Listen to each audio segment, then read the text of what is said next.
Assalomu alaykum aziz qadrdon mehribonlarim.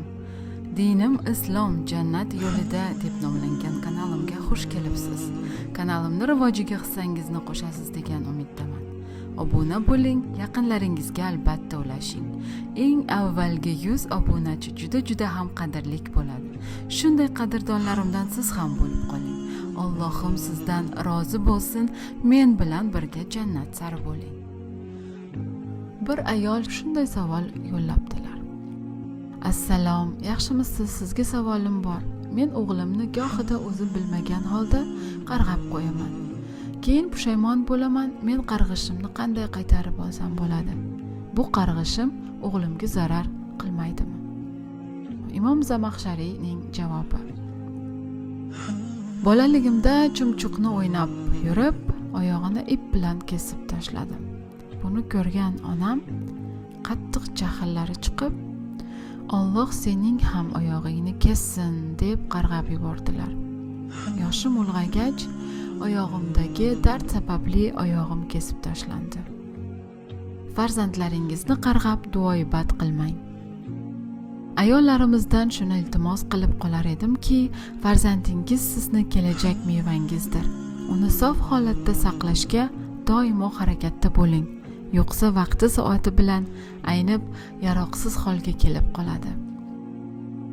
Shu o'rinda lampochkani ixtiro qilgan Thomas Edison onasining tarbiyasi haqida eslab o'tishlik o'rinli deb bildim. Thomas Edison bolalik paytida uyiga qaytib, mana bu maktab idorasidan maktub deb onasiga bir qog'ozni uzatdi. Onasining ko'zi jiqqa yosh to'lib, maktubni jajji bolasiga o'qiy boshladi. O'g'lingiz o'ta iqtidorli, maktab unga va uning qobiliyati uchun kichiklik qiladi. Uyda ta'lim ola qolsin. Bir necha yillar o'tdi. Insoniyat tarixidagi eng ulkan ixtirochi Edisonning onasi vafot topdi. Kunlarning birida onasining eski shkafini titkilayotgan edi.